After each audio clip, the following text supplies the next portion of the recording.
pangunahing kabuhayan ay pagtatanim ng palay. Sa kanilang araw-araw na pagsusumikap at taimtim na panalangin kay Senyor Santo Niño, dininig ang kanilang mithiin na magkaroon ng masaganang ani at maayos na buhay.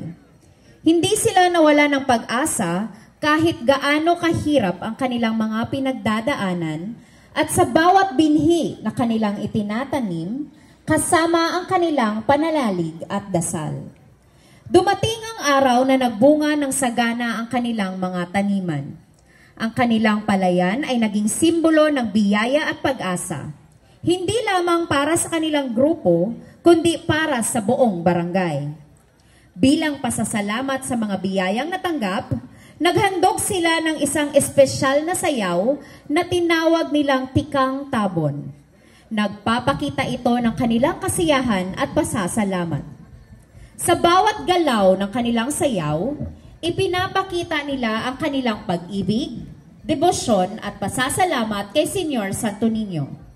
Ang sayaw na ito ay naging inspirasyon sa buong bayan na nagtuturo ng pagkakaisa, pananampalataya at pagsisikap para sa mas magandang kinabukasan.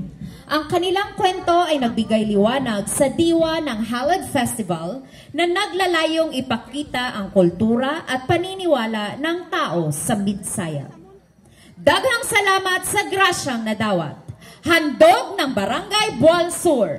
Viva Pit Senyor!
Viva Senyor Santo Niño, nagapasalamat kami sa kitabuhi o grasyang ikankanin mo. Ganun ay magadahin kami, tuburan ka sa kalinaw o kaayo. Kalipay ka sa akin ihalas ko, panalangin namin imong katawhan. Viva Pit Senyor! Salamat sa grasyang nadawat!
There you